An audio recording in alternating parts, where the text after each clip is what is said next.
lama. Itu kapan? Lalu suwe. Lalu video nih boleh sih yang dino kan. Iya, coba langsung.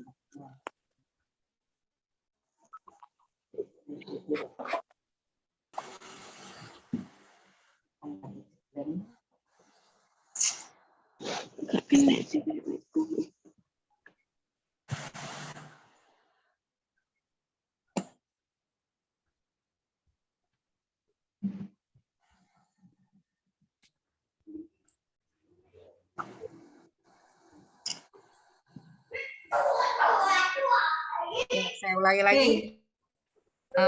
Bismillahirrahmanirrahim.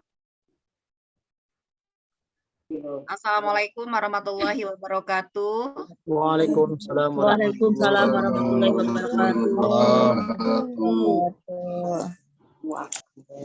Sebelum kita melanjutkan ke bahasan materi, marilah kita berdoa terlebih dahulu. Berdoa dimulai. Obesitas. 86 sampai 100. Assalamualaikum. Yuk.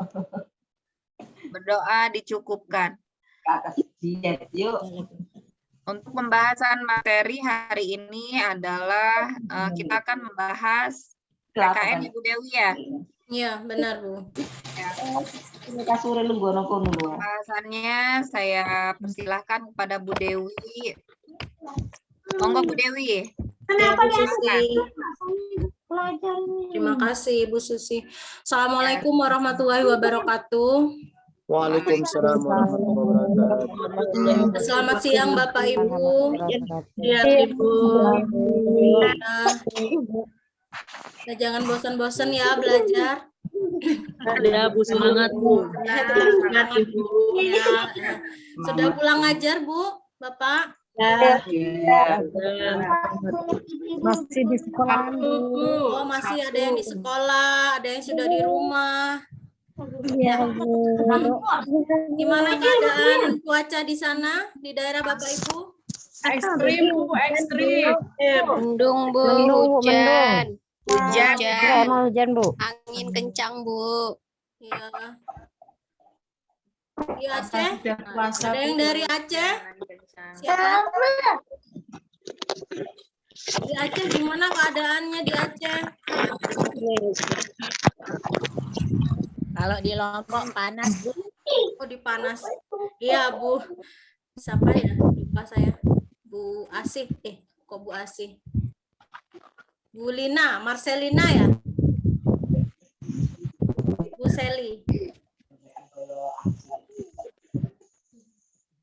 Pak Wayan, gimana keadaannya Pak Wayan?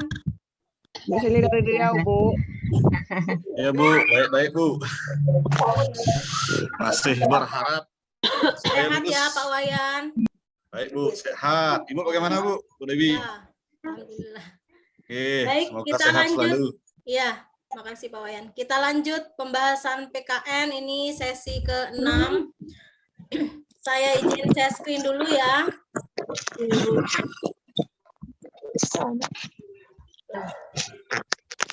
Coba sana, Pak. Belajar. Ini, Bapak Ibu, apa sudah muncul? Sudah Bu.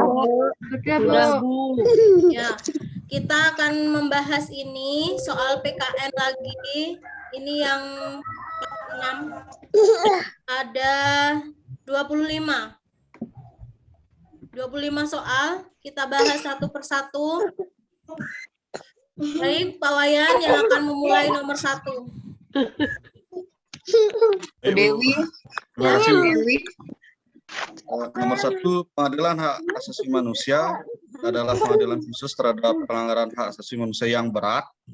Pengadilan hak asasi manusia merupakan salah satu pengadilan khusus yang berada di lingkungan peradilan umum. Proses penuntutan perkara pelanggaran HAM berat dilakukan oleh A. Jaksa Agung, B. Komnas HAM, C. Pengadilan Tinggi, D. Pengadilan Negeri. Ya, dilakukan oleh siapa penuntutan perkara ini, Pak? Kalau saya ke A, Bu. Jaksa Agung. Pengadilan tinggi, Bu. Yang lain pengadilan tinggi. Tinggi. C. Biasanya kalau penuntut itu jaksa, Bu. Jaksa penuntut umum. Ya, ini ada kata-kata penuntutan ya. Iya. Jaksa Agung. Ya, jadi penuntutan perkara. Jadi itu saat ada kasus HAM berat, jika itu ada tugas untuk menuntut, itu biasanya dilakukan oleh Jaksa Agung sesuai tupoksinya. Kalau kemarin kita sudah bahas juga tentang pelanggaran HAM berat yang berfungsi sebagai mediasi, siapa? Lembaga mana? Ini salah. Kalau yang bertugas sebagai mediasi itu? Komnas HAM nggak salah, Bu. Ya, Komnas HAM ya. Komnas Iya. HAM. Nah, sekarang ini tugasnya beda. Ini menuntut perkara pelanggaran HAM. Jadi ini tugasnya Jaksa Agung. Ya, Bapak Ibu bisa dibedakan soal ini hak asasi manusia dalam pelanggaran HAM berat itu ada tugasnya masing-masing. Jaksa bertugas menuntut perkara pelanggaran, kemudian ada Komnas HAM berfungsi untuk Suaranya, Bu. Bu Dewi, ya Bu Susi. saya ini ke ini kali ya. Saya nggak bisa nge-add. Coba di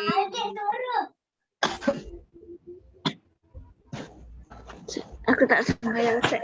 ya saya bantu untuk itu. Ya, sebentar.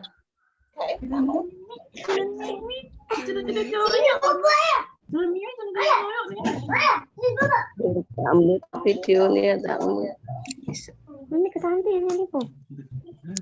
Sudah Bu Susi? Nah, ya, sudah. Ya.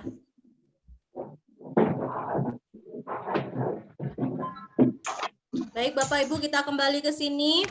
Kita sudah berulang-ulang menegaskan bahwa tupoksi masing-masing lembaga ini berbeda-beda. Jaksa Agung, Komnas HAM, kemudian ada Pengadilan Tinggi. Nah, itu tugas dalam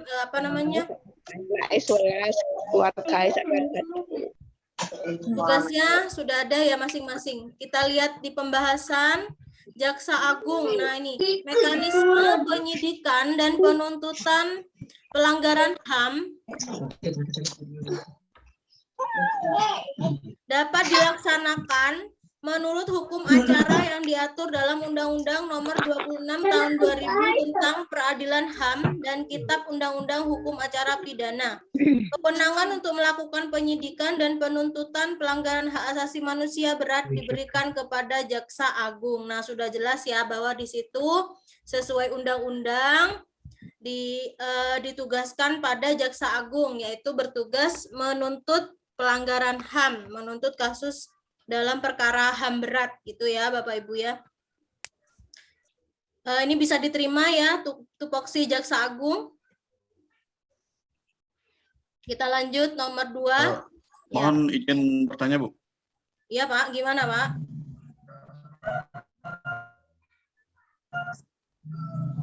Gimana Pak Wayan? Kalau HAM ringan siapa yang menuntut, Bu?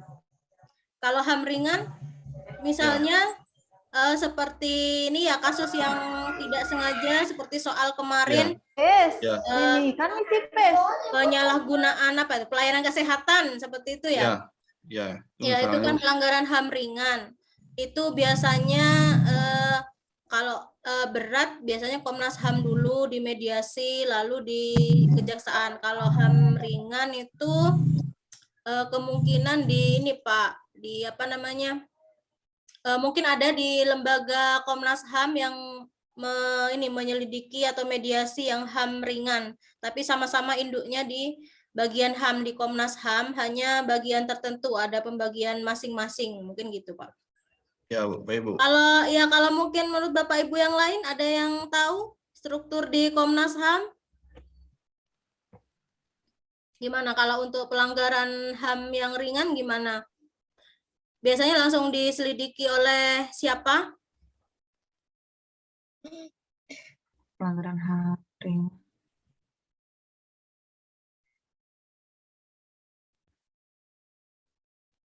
Baik, nanti sambil kita mencari tahu, kita lanjut soal nomor 2 ya. Ya. Ya. Baik, nomor 2. Pelanggaran HAM merupakan tindakan pelanggaran kemanusiaan baik dilakukan oleh individu, suatu institusi maupun negara terhadap hak dasar manusia. Menurut undang-undang di Indonesia, 2 jenis pelanggaran HAM berat adalah genosida dan kejahatan terhadap kemanusiaan yang termasuk dalam kejahatan genosida. Yuk, genosida, kejahatan genosida. Apa itu genosida? Penghilangan nyawa seseorang, Bu. Silakan ya, sekarang. Pemusnahan, Bu. Pemusnahan, Pembunuhan massal. Penghilangan, pembunuhan, itu termasuk genosida. Peminahan. kalau misalnya yang D mengakibatkan penderitaan fisik dan mental yang berat terhadap anggota-anggota kelompok. Itu artinya gimana ini? Penghilangan orang secara paksa, penghilangan nyawa orang lain, menganiaya salah satu anggota keluarga. Ini udah berat semua ya. Tapi yang genosida itu yang mana? Kelompok, Bu. Nah, kalau yang A, B, C itu individu. Coba kita telaah lagi pilihannya ya. Mengakibatkan penderitaan fisik. Iya, coba kita lihat lagi. Kalau kita tidak ada pandangan tentang genosida ini, nah coba kita lihat yang A, itu penghilangan nyawa orang lain. Orang lain maksudnya ini kan menuju ke salah satu orang, gitu kan ya. Kemudian yang B, menganiaya salah satu anggota keluarga. Ini juga individu. Kemudian penghilangan orang secara paksa, orang, tidak menyebut kelompok itu. Kalau D, mengakibatkan penderitaan fisik dan mental yang berat Secara banyak, Bu. Gimana, Pak, Bu? Yang D secara banyak orangnya. D itu. Yang D. Mengakibatkan penderitaan fisik dan mental yang berat. Yang berat gitu kan ya. Coba Kita kita dengan beratnya. tandai dulu. Kita lihat di pembahasan. Nah ini ternyata di pembahasannya D. Mengakibatkan penderitaan fisik dan mental yang berat terhadap anggota-anggota kelompok. Nah, coba kita lihat pembahasannya. Dalam pasal 8 Undang-Undang Nomor 26 Tahun 2000 tentang Pengadilan HAM disebutkan jika kejahatan genosida merupakan segala bentuk perbuatan yang dilakukan dengan maksud menghancurkan atau memusnahkan. Benar ya, menghancurkan atau memusnahkan itu benar. Benar. Seluruh atau sebagian kelompok. Nah, ini yang perlu kita garis bawahi. Di situ ada kata-kata Kelompok. ya, benar ya. Seluruh Kelompok, ya. atau sebagian kelompok. Kelompok.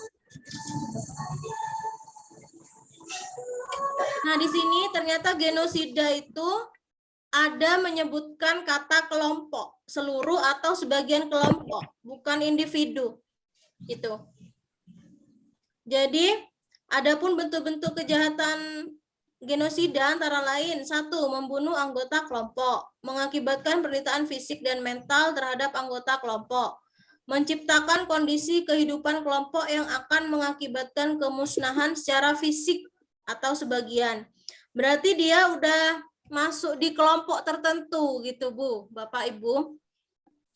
Jadi tidak atas nama pribadi. Meskipun ini yang A, membunuh anggota kelompok. Meskipun yang dibunuh 1 itu atas nama kelompoknya siapa gitu kan. Punya identitas kelompok. 1-2. Tidak bagus. Ya, kira-kira seperti itu ya pengertiannya ya. Dari gimana Bu Asmawati? Dan mungkin itu juga kali ya Bu, apa yang kita garis bawahi bukan hanya pembunuhan ya, tetapi penderitaan. Iya benar. Penderitaan. Penderitaan. Jadi mungkin dia tidak hanya tujuannya bukan hanya membunuh gitu, tapi mengakibatkan penderitaan fisik oleh kelompok tersebut. Begitu Iya. kali ya Bu? Iya Bu, benar. Penderitaan fisik dan mental ya. Iya. Dan Tapi yang tidak menderita harus itu lebih pembunuhan dari ya, 1 Bu? orang. Iya. Iya, jadi genosida memang benar artinya pemusnahan atau menghancurkan. Tapi di situ kita perlu pahami lagi saat ada pilihan memusnahkan nyawa seseorang, kemudian menghancurkan siapa gitu. Jika ada pilihan lain yang ada kalimat di sini kata-kata kelompok, lalu ada penderitaan fisik dan mental. Nah, itu yang lebih tepat dipilih, ya kan? Penderitaan Ya, fisik Bu. mental yang berat. Ya, yang berat, yang berat. Berat. Ya, seperti itu. Bisa diterima ya Bapak Ibu ya. Bisa, Bu. Ya, Bisa, Bu. lanjut. Nomor 3. Bu Asmawati Sulbar, minta tolong. Silakan Bu Asmawati. Iya, izin. Ya, Ibu. Melawan Apakah suara perbuatan melawan hukum, menghalangi, membatasi dan atau mencabut hak asasi manusia setiap orang yang dijamin oleh undang-undang disebut Ya. diskriminasi, D. pelanggaran HAM, C. penganiayaan dan penyiksaan, D. kewajiban dasar manusia. Perbuatan melawan hukum, mengurangi, menghalangi, membatasi atau mencabut hak asasi manusia setiap orang dijamin oleh undang-undang. Berarti ini apa? Perbuatan melawan hukum. ya melawan hukum. Kira-kira apa Bu? HAM. Pelanggaran HAM. Ya, HAM. pelanggaran ya, karena ini udah melawan hukum, kemudian menghalangi, membatasi.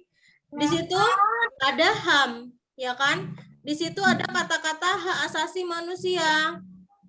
Jadi sudah bisa dipastikan ini sudah perbuatan yang disebut pelanggaran HAM. Ya. Pelanggaran HAM. Ya, benar ya. Baik, nomor 4. Kerjasama dalam upaya penegakan HAM di Indonesia bersama-sama dengan PBB melalui badan-badan PBB yang bergerak menangani permasalahan perlindungan anak. Yuk, organisasi perlindungan anak PBB disebut apa? D, Bu. D, UNICEF. UNICEF. Kalau ILO apa? Untuk siapa? Buruh. Buruh ya? Ya. Tenaga kerja. Ya. Kalau FAO? Pangan. Pangan. WHO kesehatan, UNICEF. WHO kesehatan itu UNICEF.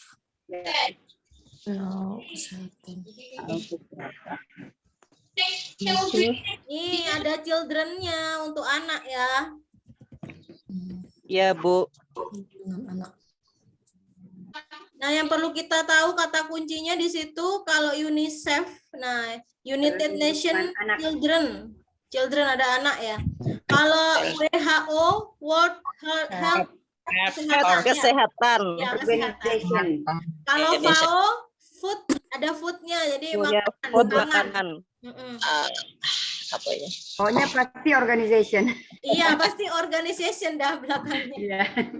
Kalau ILO labor ya, labor itu artinya buruh. Buruh. Iya, buruh. Buruh. Ya, benar. Jadi ini udah jelas UNICEF ya untuk anak ya, perlindungan anak. Benar. Ini pembahasannya ILO, Buruh Internasional. Kalau FAO, Organisasi Pangan dan Pertanian. Kemudian WHO, Kesehatan Dunia, UNICEF, membantu perlindungan anak. Baik, nomor 5. Ada yang ingin membaca? Silakan. Bu. Ya. Saya, Bu. Ya, silakan Bu Mas Rifah. Ya.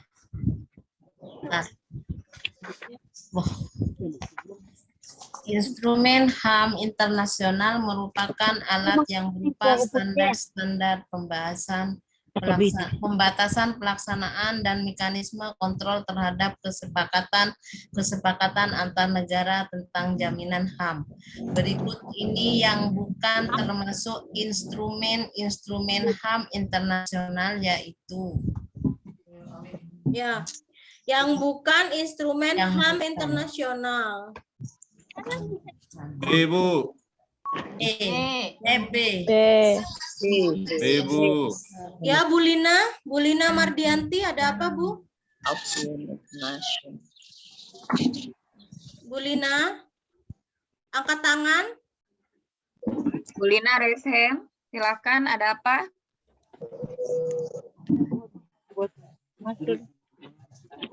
jawab mungkin. Salah pencet. Bu Lina. Ini Undang-Undang Dasar 1945.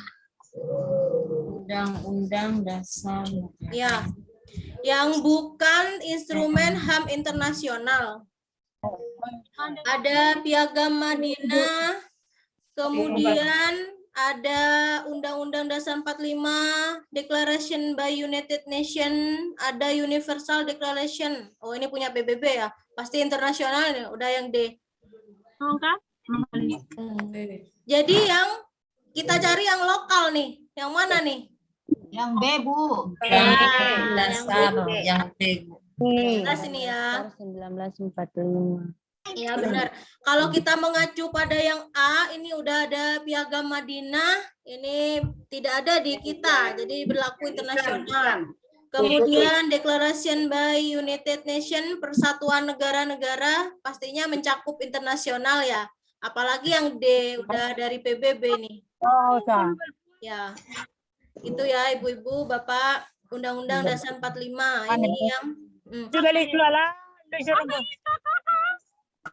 Nah, jadi instrumen HAM internasional itu ada 4. Ada Piagam PBB, kemudian ada Deklarasi Universal HAM, ada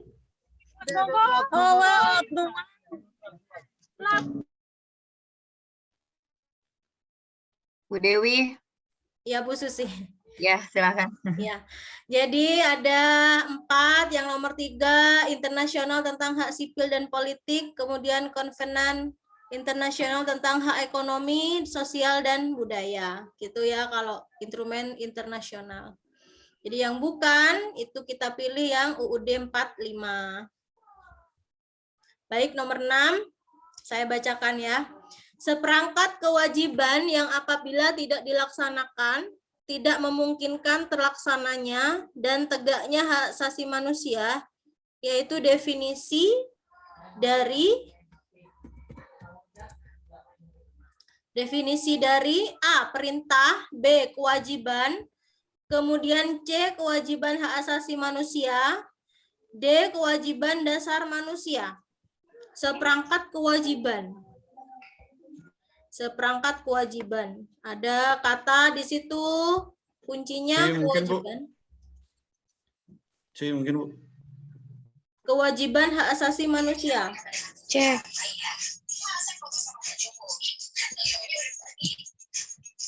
B, kewajiban dasar manusia. Dari B, C, D semua kewajiban. Tapi ini kewajiban yang mana? Kewajiban saja itu yang B. Kemudian Asasi manusia. Kewajiban dasar manusia. Kewajiban dasar manusia. Kewajiban D, kewajiban dasar manusia. Yang D, Bu. Karena ini apabila tidak dilaksanakan, jadi ini kan dasar ya, dasar pembentukan kewajiban yang lain. Jadi karena ini kewajiban dasar, maka satu-satunya pilihan di situ adalah D. Kenapa kita tidak memilih yang C? Di situ kan kewajiban asasi manusia. Karena kuncinya di situ, syarat kewajiban ini adalah kewajiban yang pertama kali harus dilaksanakan. Jadi itu merupakan tonggak atau dasar dari semua kewajiban yang lain. Gitu. Dari pertanyaan di situ. Nih, apabila tidak dilaksanakan, tidak memungkinkan terlaksananya dan tegaknya HAM, gitu. Gimana Bapak Ibu? Setuju nggak? Setuju, Bu. yang D. Ya, itu Bu. Jadi ini jawabannya kewajiban dasar ya. Ya, Bu. Ya. Nah, ini, kewajiban dasar manusia adalah seperangkat kewajiban yang apabila hak dilaksanakan tidak memungkinkan terlaksana dan tegaknya hak asasi manusia. Jadi kalau tadi kan kita menganalisis, anggap kita belum tahu tentang pengertian kewajiban dasar. Tapi secara analisis di kunci soal itu udah mengarah pada kewajiban dasar. Gitu ya. Baik, nomor 7. Ada yang ingin membacakan? Silakan nomor 7.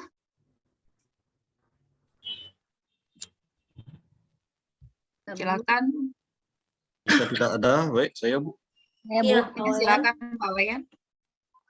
Pengadilan Kejahatan Internasional yang dibentuk berdasarkan Statuta Roma mempunyai yurisdiksi atas kejahatan paling serius yang merupakan pelanggaran HAM berat. Peristiwa kejahatan berat yang berskala internasional penanganannya menjadi tanggung jawab A. Dewan Keamanan PBB, B. Mahkamah Internasional, C. Pemerintah negara tempat peristiwa, D. Pemerintah negara pihak yang menjadi dikorbankan. Kalau saya ke A, Bu. Iya. Dewan A. Keamanan PBB. Coba Pengadilan Kejahatan Internasional. Ya, ini udah bersifat internasional. Kemudian peristiwa kejahatan berat berskala internasional, penanganannya menjadi tanggung jawab siapa? B, Bu. Mahkamah Internasional. Karena ini berskala nasional, maka yang ini Mahkamah Internasional. Kenapa Bu Kuncinya Asmawati? di situ internasional ya, Bu. Sudah menjadi apa? Peristiwa Kata kuncinya yang berskala internasional. Iya. Saya Karena di setuju ke B, sini Bu. kata kuncinya berskala Berskala internasional. internasional. Jadi yang benar B, Mahkamah Berskala internasional. Ya. Kenapa kok tidak pilih Dewan Keamanan PBB? Sifatnya masih umum itu, Bu. Kalau Dewan berat tuh. Ya, maksudnya ini kan Mahkamah Internasional ada di dalam Dewan Keamanan PBB, gitu ya.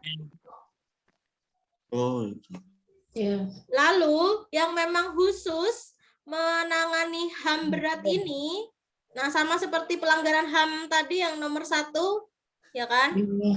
Ya, itu Mahkamah pasti ya, ada Bu. Mahkamah Internasional. internasional. Gitu. Coba kita lihat pembahasannya. Nah ini, mekanisme penyelesaian pelanggaran berat HAM di tingkat internasional terdiri dari Mahkamah HAM yang bersifat ad hoc dan permanen. Mahkamah Internasional ini dibentuk berdasarkan suatu resolusi Dewan Keamanan PBB. DK itu Dewan Keamanan atas dasar ancaman atau keamanan dan perdamaian dunia. Jadi mahkamah ada di dalam PBB, ada dalam Dewan Keamanan PBB.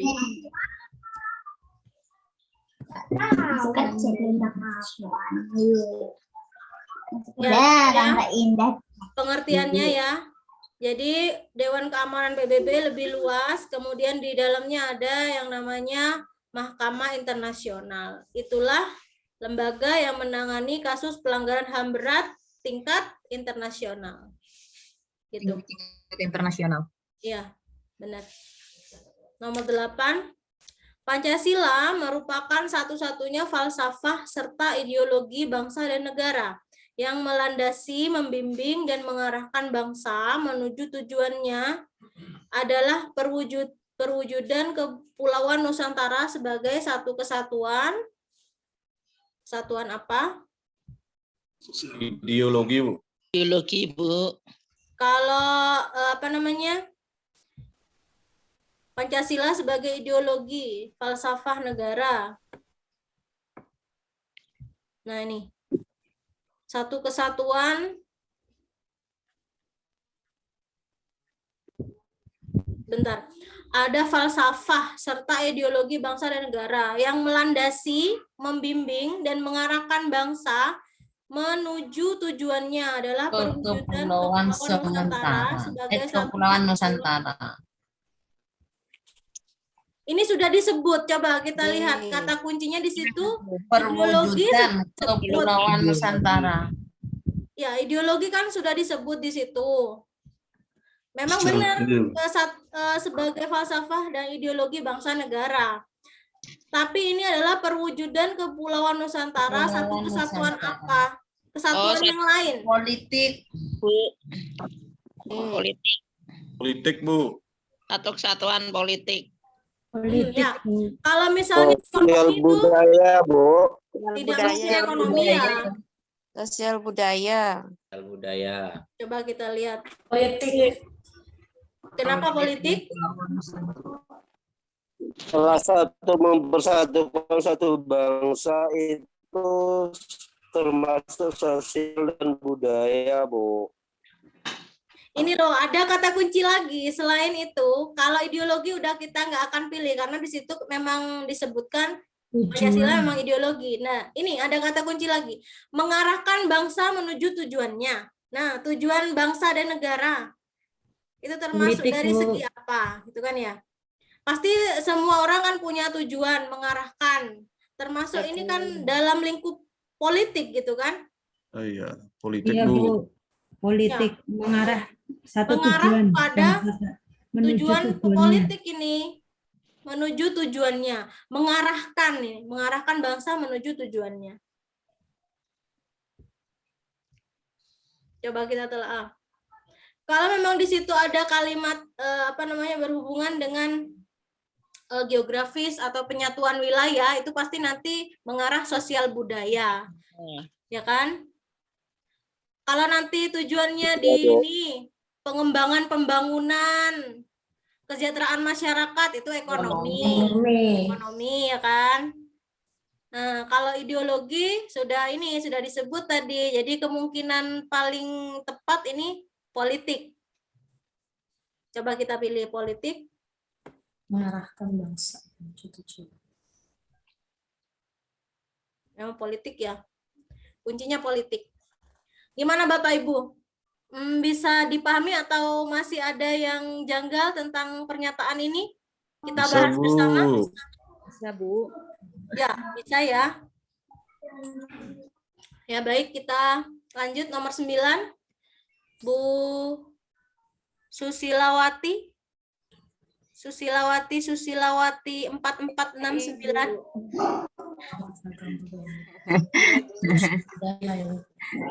Bahwa Silakan Bu Susilawati. Iya.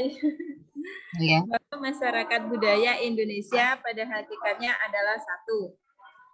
Corak ragam budaya yang ada menggambarkan kekayaan budaya yang menjadi modal dan landasan pengembangan budaya bangsa. Seluruhnya adalah perwujudan Kepulauan Nusantara sebagai satu kesatuan. Soal budaya. Ya, ini baru. Bu. Ya. Hubungan ya soal yang ini dengan yang tadi. Ya. Ya, bisa dibedakan kan? Di situ Iya, ada Bu.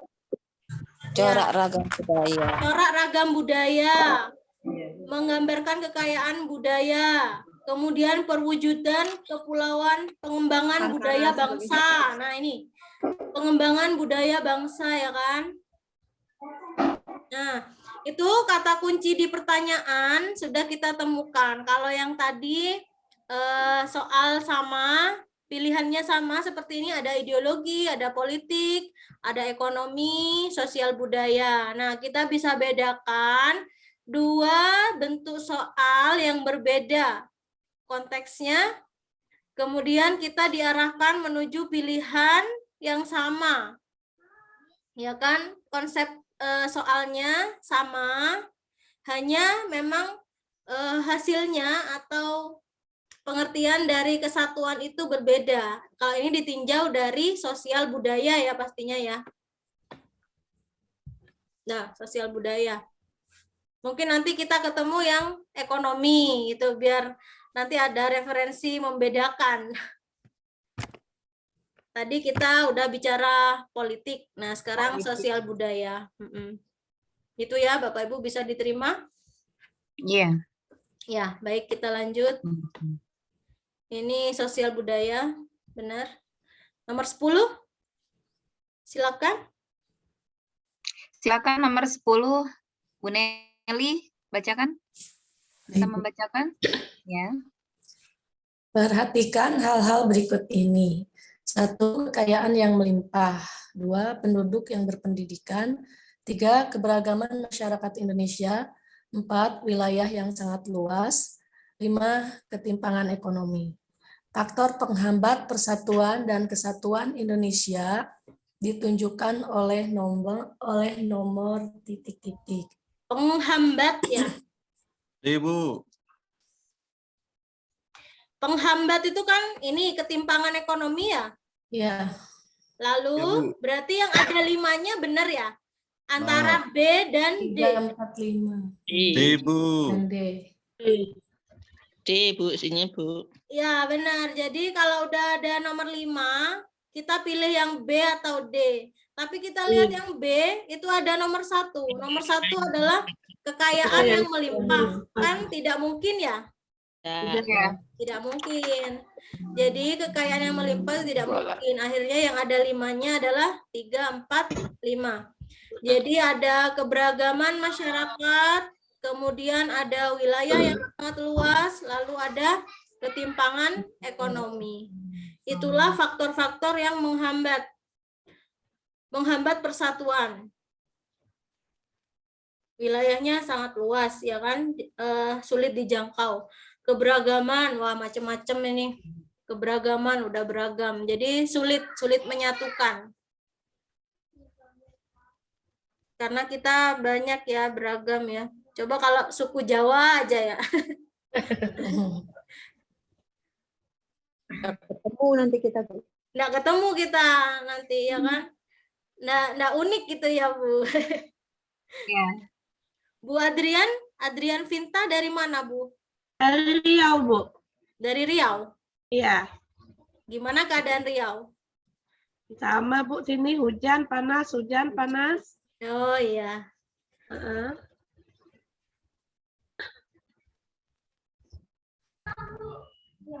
Ya ini. Faktor-faktor yang berpotensi menghambat persatuan dan kesatuan bangsa Indonesia antara lain 1. Kebinekaan atau keberagaman, kemudian ada faktor geografis, ada gejala etnosentris, ada melemahnya nilai budaya bangsa. Nah, etnosentris ini berkaitan dengan ras, suku bangsa ya. Nah, itu faktor-faktornya. Kemudian nomor 11, Bu Adrian ya, minta tolong. Ya. Pengaruh budaya asing yang tidak sesuai dengan kepribadian bangsa, baik melewati kontak langsung maupun kontak tidak langsung. Kontak langsung antara lain melalui unsur-unsur pariwisata, sedangkan kontak tidak langsung antara lain melalui media cetak, majalah atau tabloid, atau media elektronik, televisi, radio, film, internet, telepon, seluler yang mempunyai fitur atau fasilitas lengkap. Hal ini dapat menjadi penghambat persatuan dan kesatuan bangsa, yaitu A. Mengurangi wawasan masyarakat terhadap budaya lokal, B. Memperluas wawasan masyarakat terhadap budaya asing, C. Melemahnya nilai-nilai budaya bangsa di suatu negara, D. Menambah ilmu pengetahuan terhadap budaya internasional. Yang mana Bu? Jadi ada budaya asing tidak sesuai dengan kepribadian bangsa. Ya. Ya, jadi budaya asing itu bisa berupa kontak langsung dan tidak langsung. Kalau kontak langsung meliputi pariwisata, kemudian yang tidak langsung lewat media cetak. Menghambat persatuan. Kalau perluas tidak mungkin ya. Kalau memperluas melemahnya nilai-nilai budaya bangsa. Nah, ya. Jelas Bu, C. Ya, benar. Kalau yang lain, yang B dan D ini malah menambah. Menambah, iya. Dampak positif. Memperluas, menambah. Bukan menghambat itu. Iya, bukan menghambat. Iya. Kemudian yang C, melemahnya Nilai-nilai budaya bangsa di suatu negara. Yang A, mengurangi wawasan masyarakat terhadap budaya lokal. Kenapa kita tidak pilih ini? Kurang itu. Kurang Gimana, sesuai Bu? dengan sama.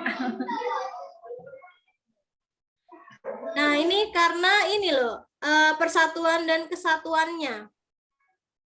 Kata kunci di Karena situ. kesatuan kan umum.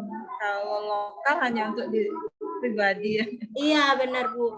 Kalau di situ yang A terhadap budaya lokal itu kan untuk etnis tertentu gitu ya, suku tertentu. Tapi kalau ini karena ini menyangkut persatuan dan kesatuan, harusnya di situ juga bersifat yang umum, yang menyeluruh se-Indonesia. Jadi ini C ya. Coba kita jawab yang C.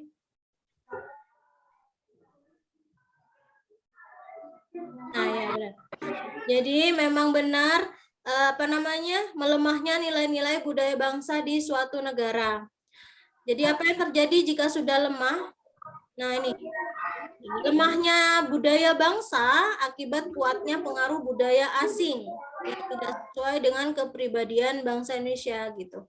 Jadi budaya asing yang kuat itu bisa menyebabkan lemahnya. Jadi yang satu kuat dari luar, maka nilai-nilai budaya bangsa malah melemah gitu kan ya. Karena lebih terpengaruh, lebih eksis yang dari luar.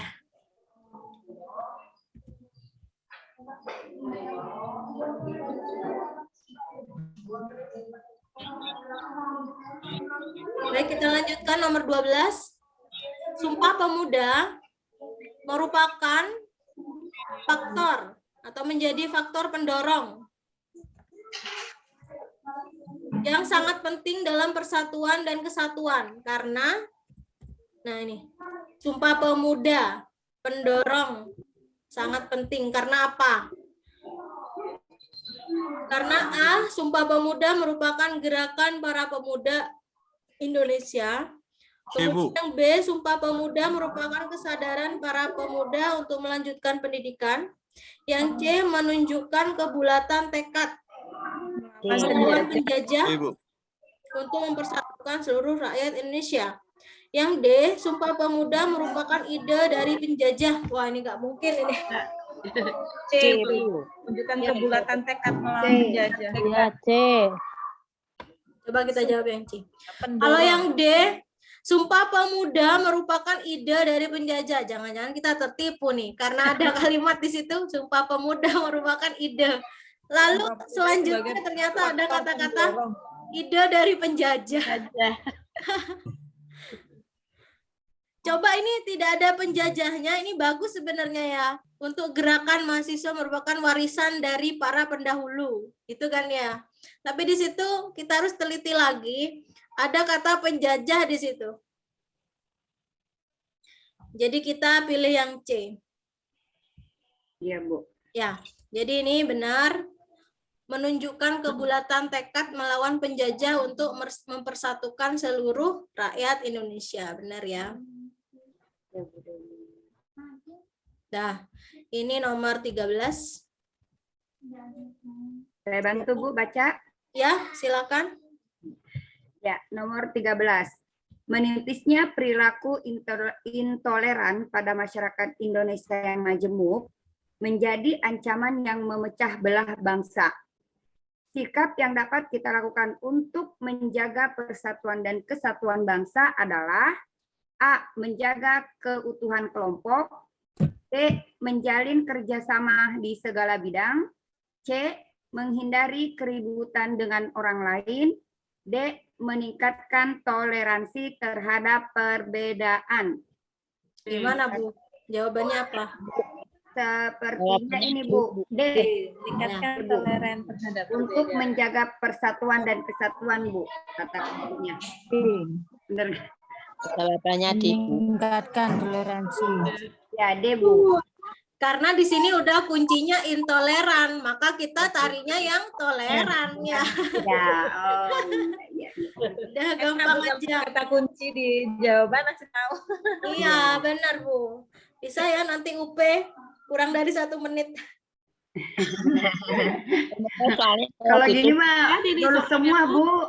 Iya benar. Kalau soalnya seperti ini, 25 soal seperti ini enak ya Bu ya, cepet Ya. ya. Aduh. Jadi, karena kata kuncinya di situ intoleran, lalu sikap yang kita lakukan, maka kita cari yang toleransi. Jadi yang D. Nah ini, intoleransi beragama adalah suatu kondisi jika suatu kelompok secara spesifik menolak untuk mentoleransi praktik-praktik. Jadi gerakan menolak. Jadi intoleransi artinya menolak. Kalau toleransi menerima. Ya kan, memaklumi. Baik, nomor 14. Silakan Bapak Ibu. Silakan. Ada yang mau membacakan? Bapak mana ya, Bapak-bapak? Cuma Pak Wayan. Ayo Ibu gantian, kasihan Bu Dewi tuh baca. Silakan. Ya, saya bacakan, Bu. Ya. Silakan Biasanya ada Pak Endun. Pak Endun siapa dari Bandung? Ini enggak ada nih. Ada Pak siapa tadi ya? Pak Wayan. Wayan yang eksis, Bu. Dia hadir terus dia. Iya. Saya baca, Bu. Ya, baik. Silakan. Silakan. Pancasila tak dibutuhkan sebagai dasar negara, tetapi juga sebagai ideologi nasional bangsa Indonesia. Catatan untuk pengamalan Pancasila sebagai suatu ideologi meliputi aspek-aspek filosofis, religius, dan sosialis. B. Historis, filosofis, dan religius. C. Historis, yuridis, konstitusional, dan filosofis. D.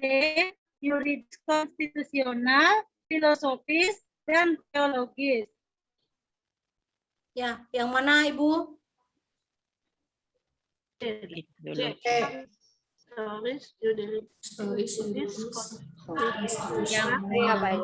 Ya, karena ini kita kunci di sini kalimat kata kuncinya karena sebagai ideologi nasional. Nah, sebagai ideologi nasional harus mengandung aspek-aspek apa saja. Nah, itu harus bersifat historis, aspek historis ada. Jadi yang pertama kita pilih yang ada aspek historisnya. Kalau kita tidak ada pandangan tentang ini, kita pilih yang ada historisnya dulu.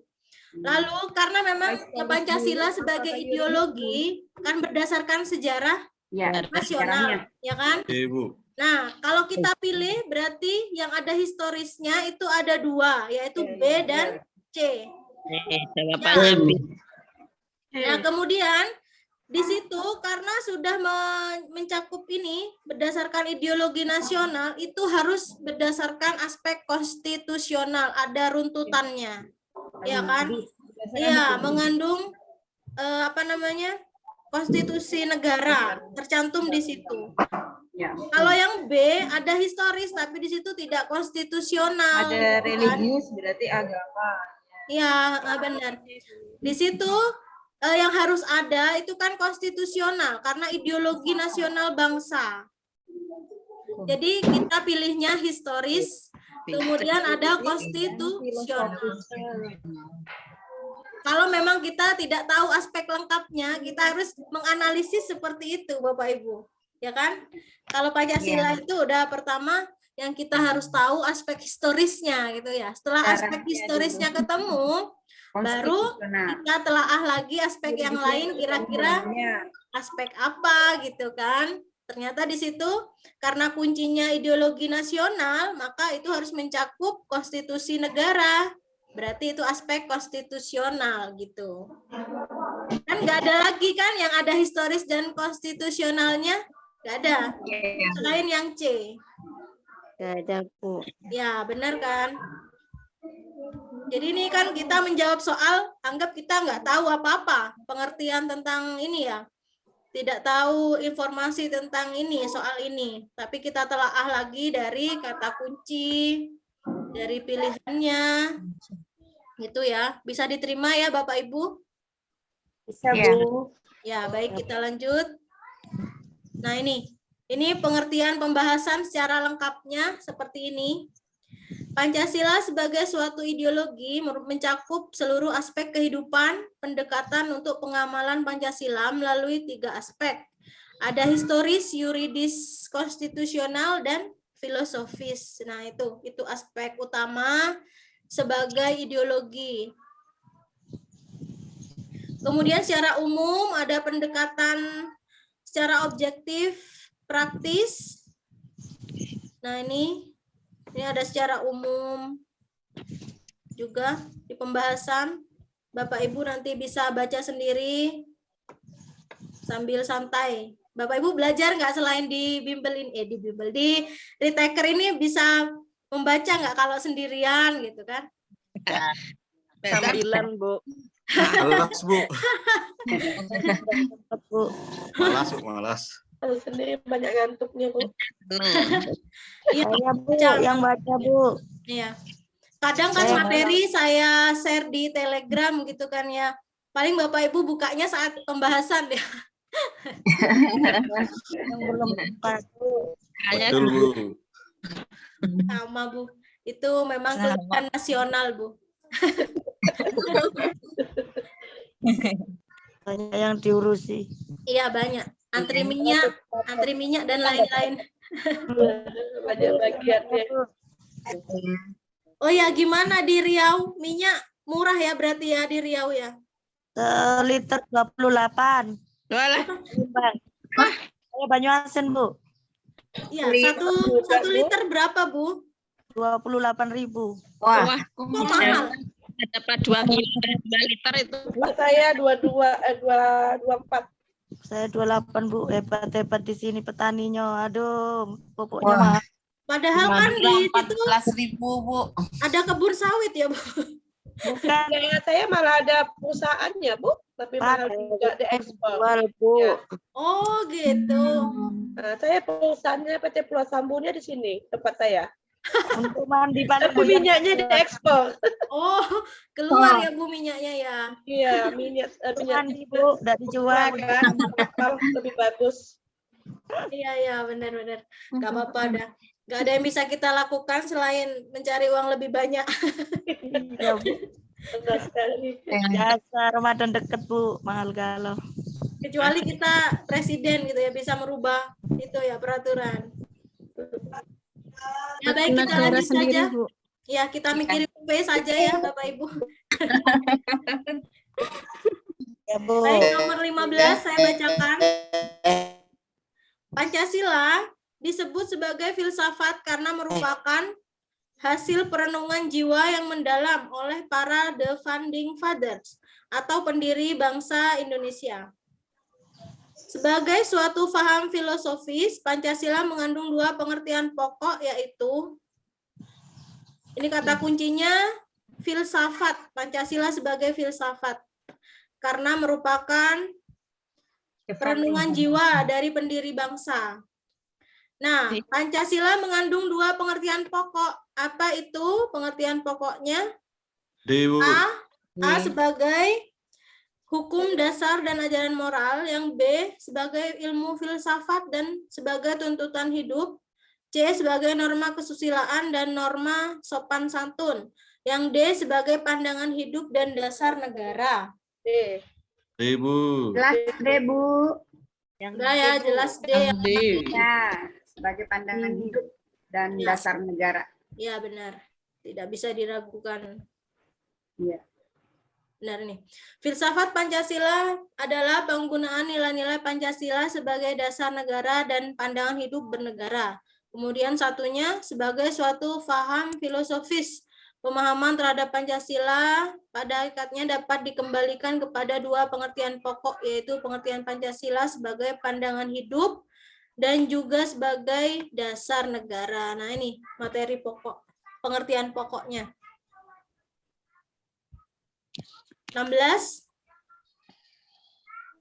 Bu Kian. Bapak tah? Bapak apa Ibu? Ibu, Bu. Oh, Ibu. Ibu.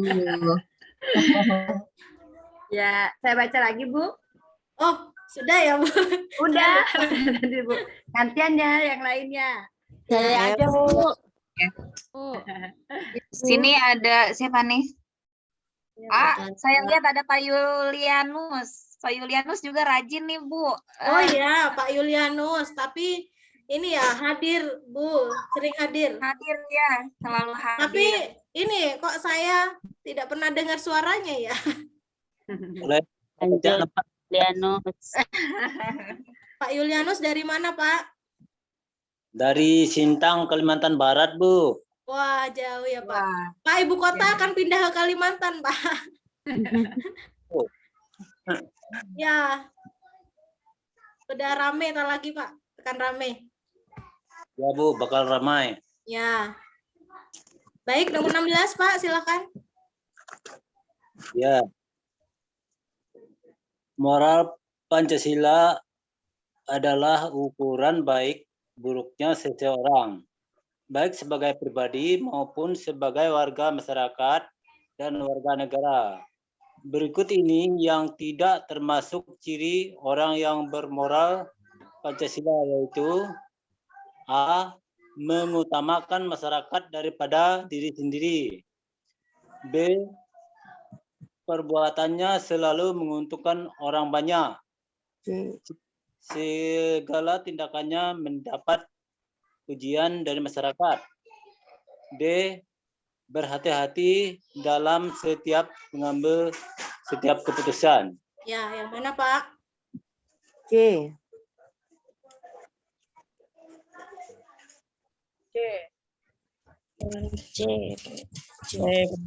Karena di situ ada kata tidak termasuk. Yang tidak. Ya, yang tidak termasuk ciri orang bermoral Pancasila. Jadi ini yang agak-agak menyimpang gitu kan ya. Yang lain A, B, dan D itu menggambarkan ciri-ciri orang yang bermoral Pancasila. Tapi yang C ini malah mendapat pujian dari masyarakat, ya kan? Berarti kan dia Minta pujian. Dipuji. iya, iya benar. Yang C ya. Ya, Bu.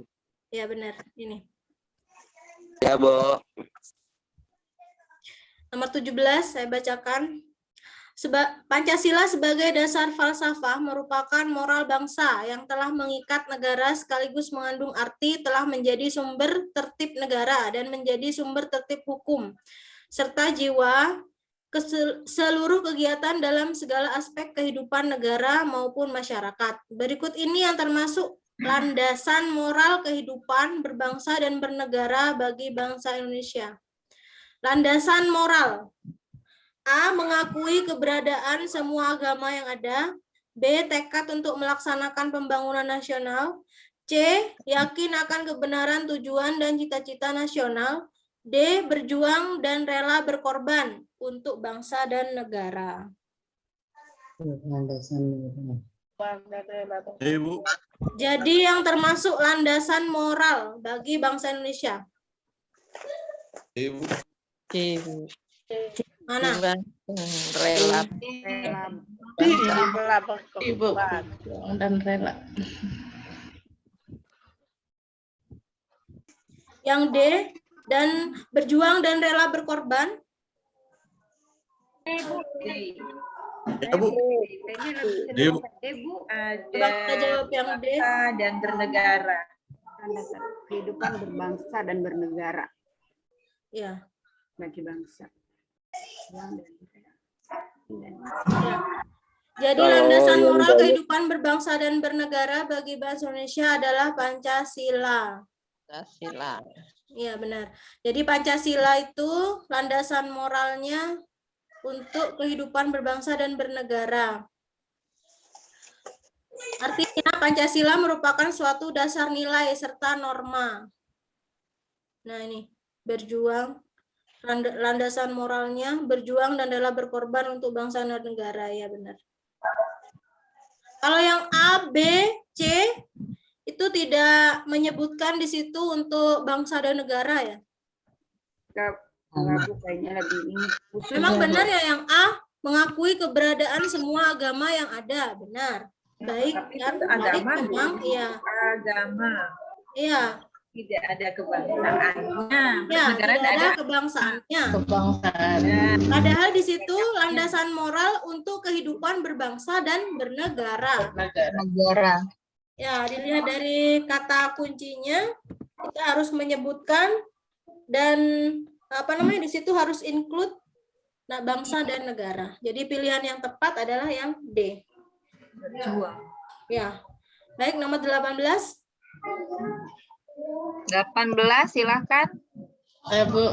Ya. Saya Bu. Siapa? Saya Bu. Ya silakan Ibu. Mana? Norma dianggap sebagai unsur yang fundamental, tetapi memiliki pengaruh kuat dalam menentukan tingkah laku seseorang. Perbedaan utama antara norma hukum, norma agama, norma kesusilaan, dan norma kesopanan adalah dalam hal C. Perbedaan utama. C, Bu. Itu dilihat dari sanksi norma yang dikenakan. Ya, efektivitas sanksinya. Iya. Ya. Karena kalau di norma hukum sanksinya jelas tertulis, ya kan, mengikat berhubungan dengan tata tertib bermasyarakat. Kemudian itu norma agama, ya kan, sanksinya berupa sesuai agama masing-masing, ada dosa atau apa ya. Kemudian norma kesusilaan, norma kesopanan, sanksinya ada masing-masing. Kalau kesusilaan bersumber dari apa? Hati nurani. Hati nurani, jadi hukumannya, sanksinya berupa penyesalan. Kemudian kalau norma kesopanan bersumber dari Masyarakat. pergaulan di masyarakat, maka sanksinya adalah dikucilkan. Ya. Jadi setiap norma ada sanksinya masing-masing. Jadi yang membedakan antara beberapa norma ini adalah efektivitas sanksinya atau jenis sanksinya. Gitu ya. Coba kita lihat. Nah ini sanksi norma. Norma agama, norma kesusilaan, kesopanan, kemudian norma hukum, ya kan? Jadi berdasarkan sanksi yang diberikan perbedaannya. Yaitu baik nomor 19. Saya bacakan, norma berperan penting demi terciptanya kerukunan dan ketertiban masyarakat. Aturan-aturan yang mengatur ini terbentuk karena perilaku individu yang beragam. Berikut ini hal-hal yang dapat dilakukan oleh seluruh warga negara Indonesia untuk membina keserasian dalam berbagai bidang dan aspek kehidupan adalah hal yang dapat dilakukan seluruh warga negara. Kuncinya, untuk membina keserasian dalam berbagai aspek. Yang A, mematuhi norma agama. Yang B, mematuhi norma hukum. Kemudian C, ini berbagai norma. Kita harus mematuhi yang mana nih? B, Bu. Nah, jelas B, Bu. B, Bu. B, Bu. Karena sudah mencakup semua hal-hal yang beragam. Ya, terus di sini ada kunci lagi, aturan yang mengatur. Ya kan? Mengatur karena perilaku individu yang beragam. Jadi harus ada aturan yang tertulis. Berarti itu adalah norma hukum. Ya, benar. Nah, ini. Norma hukum merupakan aturan yang diperuntukkan ketertiban kehidupan masyarakat. Nah, ini udah jelas ya di sini ya. Untuk mengatur ketertiban masyarakat. Jadi norma hukum jawabannya.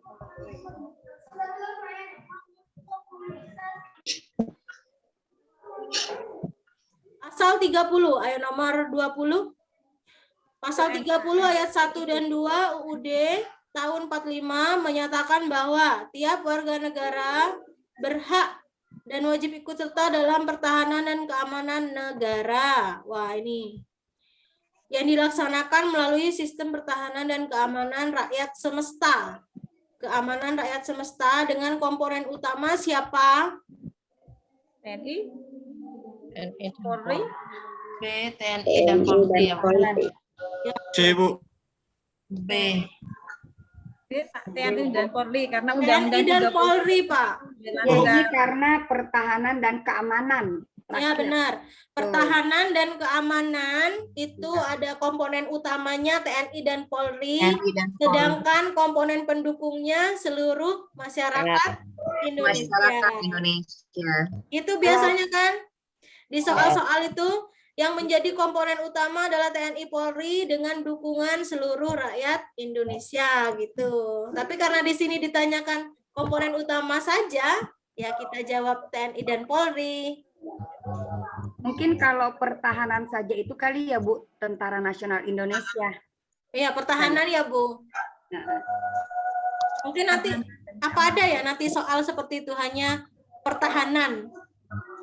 Biasanya kan pertahanan dan keamanan. Tentara. Biasanya kalimat itu gabung polisi.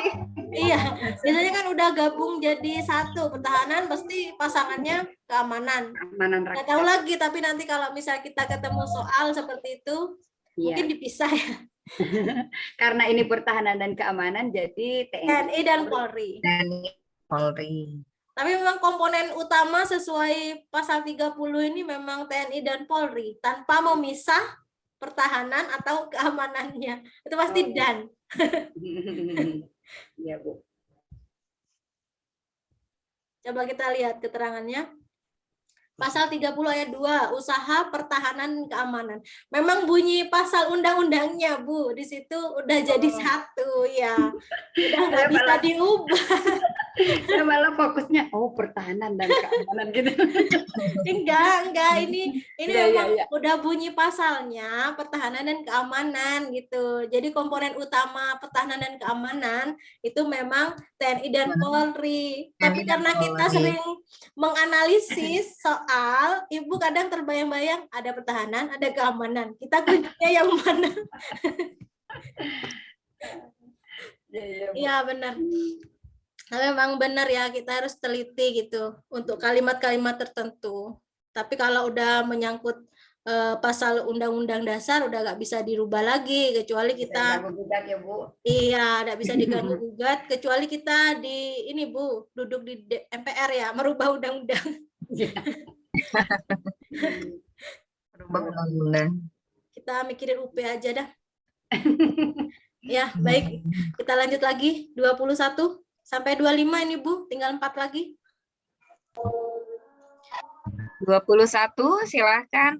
Ya, Ini saya, ada Bu. Niputudian. Ya, Niputudian. Ya, Bu. Ya, silakan Ibu.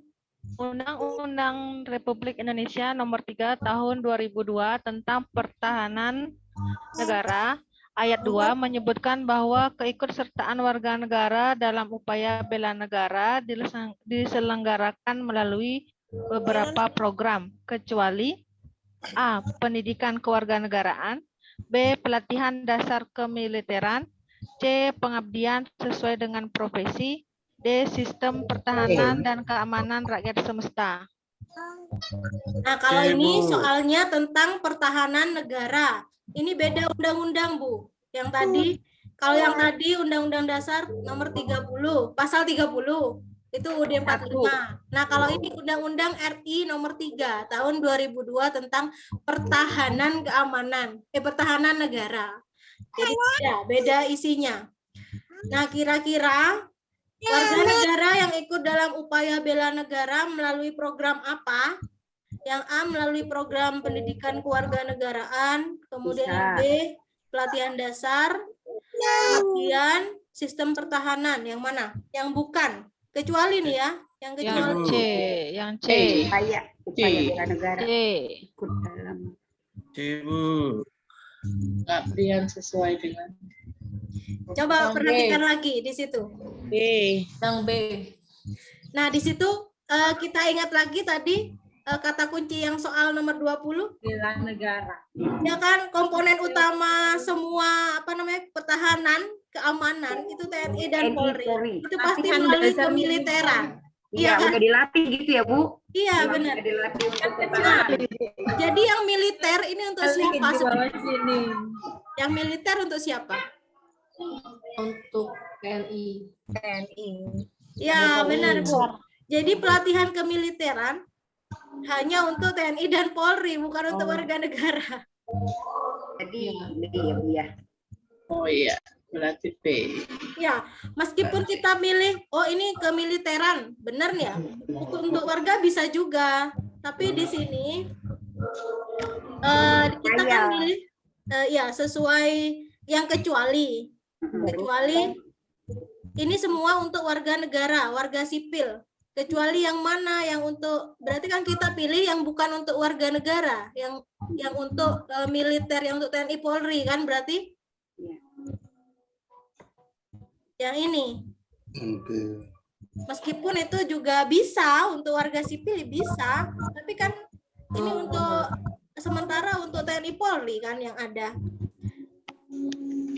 Gimana Bapak Ibu, bisa diterima? Bisa, Bu. Ya. Nah, ini keikutsertaan warga negara dalam upaya bela negara diselenggarakan melalui pendidikan kewarganegaraan, pelatihan dasar, hanya dasarnya saja, Bu, bukan kemiliteran seperti yang seperti yang dilakukan oleh TNI Polri, tidak seperti itu. Gitu. Jadi kecualinya untuk warga negara, warga sipil, kemiliteran. Baik, nomor 22. Selain ancaman dalam bidang militer, sebagai bangsa yang majemuk kita harus mewaspadai adanya ancaman di bidang ekonomi, yaitu sistem persaingan bebas dan saling menghancurkan, menumbuhkan eksploitasi masyarakat dan bangsa lain, dikenal dengan apa namanya? Monopoli, Bu.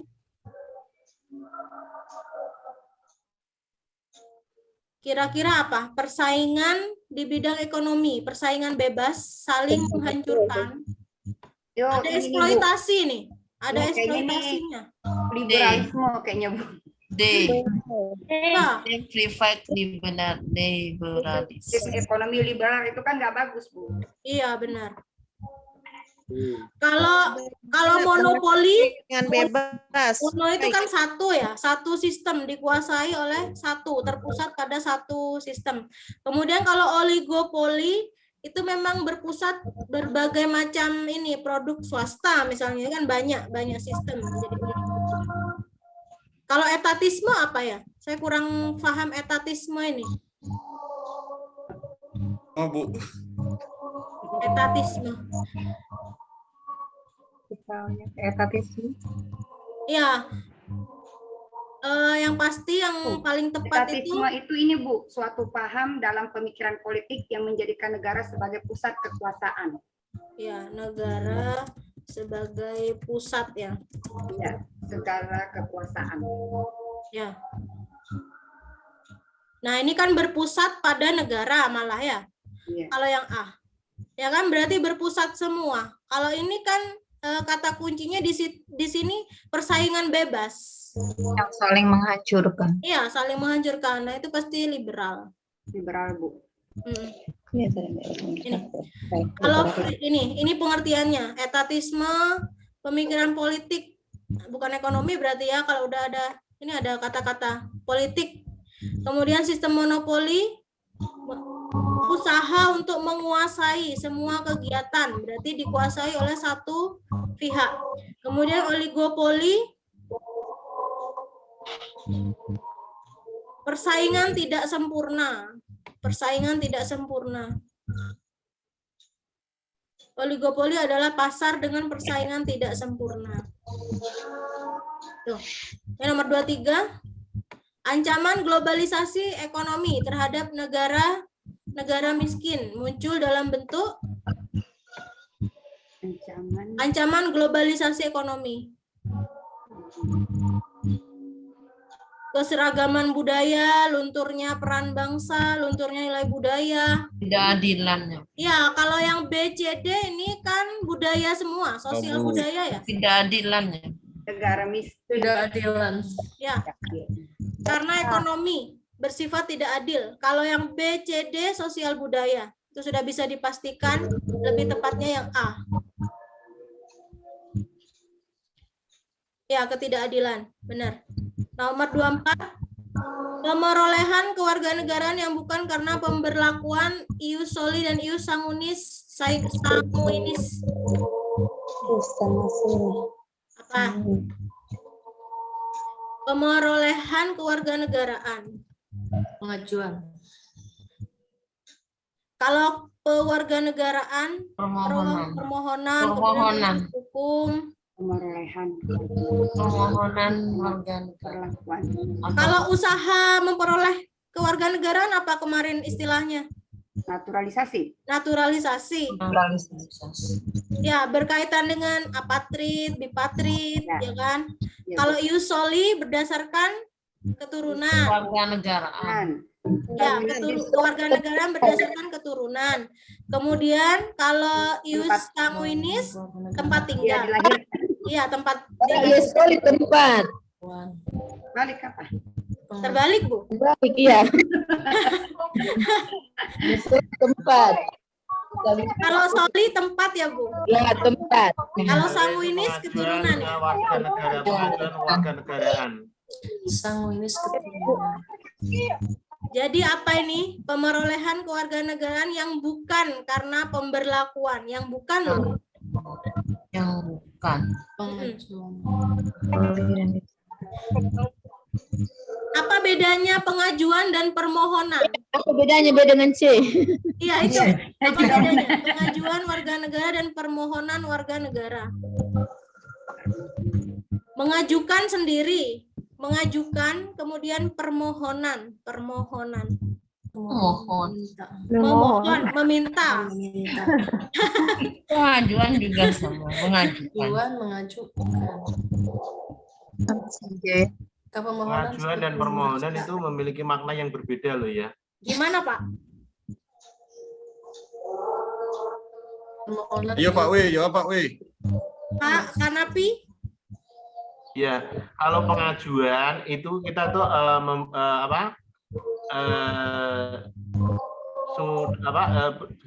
sudah ada ikatan lah.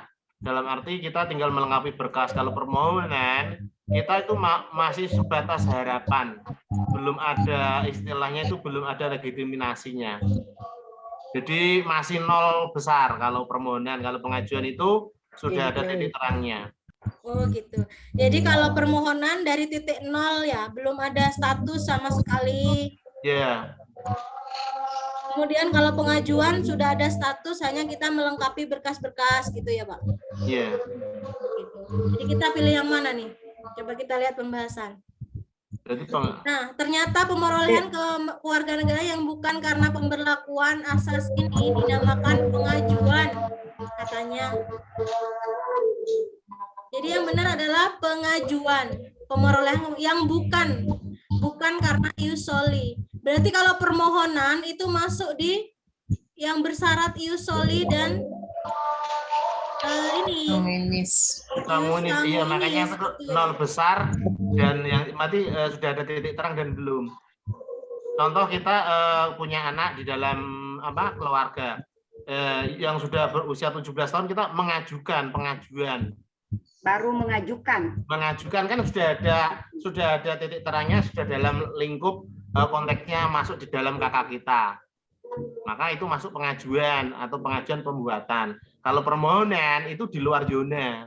Maka itu kan di situ diterangkan pemberlakuan yang bukan, ya, bukan karena pemberlakuan. Kalimat itu yang harus kita pahami. Iya, bukan karena pemberlakuan asas ini ya. Ya, asas dari keturunan ataupun tempat kita lahir. Kalau dari tempat kita lahir atau dari keturunan, kita kan sudah ada titik terang dari tempat kita lahir, dari asal muasal orang tua kita yang melahirkan. Berarti, nah itu kan kalimatnya bukan, berarti kan masuk pengajuan. Iya, benar Pak Kanapi. Makasih ya Pak. Ya. Ya, kita nomor terakhir 25, cara memperoleh kewarganegaraan Indonesia melalui naturalisasi. Nah, ini muncul ya, naturalisasi. Terlebih dahulu mengajukan permohonan kepada Menteri apa? Hukum dan HAM. Bukan ya? Menteri apa? Kewarganegaraan.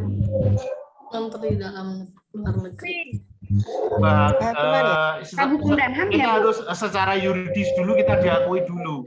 Berarti kehakiman. Secara yuridis kita mendapatkan secara yuridis. Secara hukum kita harus mendapatkan pengakuan dulu.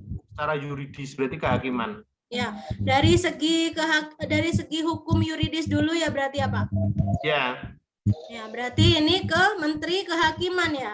Ya. Ya, benar. Kan dasar kita include di dalamnya kan harus ada dasar hukumnya. Berarti secara yuridis kita harus mendapatkan payung hukum dulu, berarti kehakiman.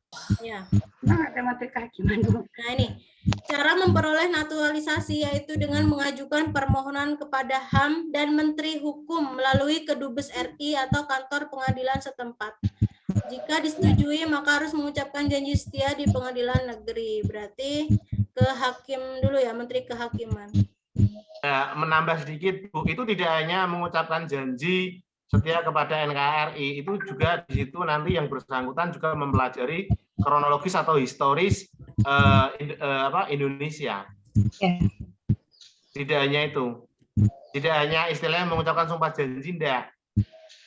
Jadi harus memahami betul historis Indonesia itu bagaimana dan seperti apa. Iya, Bapak. Iya, benar sekali. Jadi nanti kalau kita ingin mengajukan kewarganegaraan, kalau di negara lain juga gitu kan ya Pak pastinya? Kita mendapatkan kewarganegaraan kan dari beberapa jalur, dari beberapa link lah, dari beberapa hal.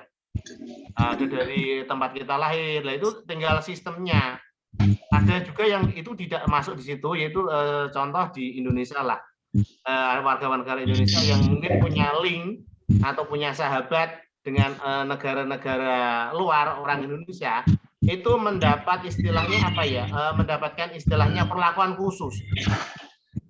Adalah dari warga negara Indonesia karena punya koneksitas, punya kedekatan dengan penyelenggara negara yang di luar Indonesia, itu mendapatkan istilahnya kekebalan atau perlakuan khusus, namanya KKP. Jadi kemarin kita mempelajari bipatri dan sebagainya, itu masih ada yang kurang itu. Saya kurang agak lupa-lupa ingat itu loh. Ada lah istilahnya kekebalan hukum atau dispensasi. Iya Pak. Iya. Ya, terima kasih penjelasannya Pak Kanapi. Kita jadi lebih tahu ya informasi tentang pemerolehan kewarganegaraan. Ya, contohnya kan gini Bu, contohnya seumpama kita sama-sama guru. Bu, tolong titip anak saya satu ini sebelah sini dia enggak. Ini karena jalur kedekatan lah istilahnya. Nah, ini ada salah satu dari warga Indonesia, ya banyak lah yang memiliki kewarganegaraan karena faktor apa atau faktor A atau faktor B atau faktor C karena kedekatan dengan penyelenggara negara setempat. Jadi yang bersangkutan itu akhirnya memiliki dua warga negaraan. Iya Pak. Tapi itu muncul nggak Pak di soal kalau misalnya ada perlakuan khusus jika kenal seseorang? Kelihatannya enggak, tapi kalau di soal kemarin di UP itu muncul ada bipatrit, ada istilah status kewarganegaraan dari kelahiran tempat kita lahir, iya benar. Keluar. Kemarin saya masih ingat soal-soal itu. Ya, tapi mungkin dari segi kita bersama yang masuk di grup Proteker ini mungkin. Iya Pak.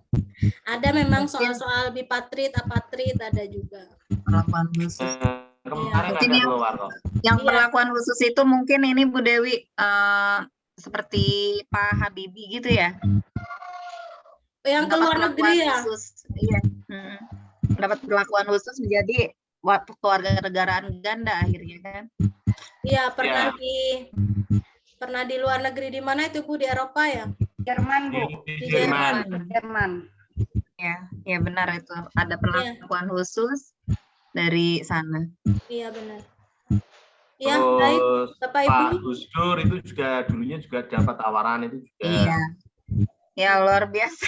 Ya karena jadi ini ya ingat lagi kita prestasinya beliau juga ya Bu, berjasa. Ya itu Bapak Ibu, kita sudah nomor 25 sudah selesai. Alhamdulillah. Ya, alhamdulillahirobbilalamin. Saya kembalikan ke Bu Susi. Ya. Terima kasih Ibu Dewi atas materi hari ini. Kita belajar PKM sangat luar biasa ya. Kita mengingat kembali pembelajaran-pembelajaran yang lalu dan banyak yang lupa ternyata. Iya, terima kasih juga untuk Pak Kanapi, Bu. Pak Kanapi. Jadi diingatkan kembali. Ya, Ya, terima kasih Pak. Makanya teman-teman semua nih, kenapa saya semangat sekali. Saya senang bergabung di sini karena ada materi-materi yang saya lupa, nanti saya ingat kembali, oh iya ini seperti ini, dan mudah-mudahan ilmu kita juga tidak hanya sampai di sini, tapi bisa kita kembangkan lagi, kita sampaikan lagi kepada orang lain. Terima kasih teman-teman semua. Mungkin untuk hari ini kita cukupkan. Terima kasih Bu Dewi atas waktunya. Terima kasih teman-teman semua. Sama-sama Bu. Terima kasih Bu. Berkah ya Bu Dewi. Terima kasih ya Bu. Terima kasih Bu Dewi. Terima kasih. Terima kasih. Assalamualaikum. Assalamualaikum warahmatullahi wabarakatuh. Saya di situ aja. Terima kasih Bu.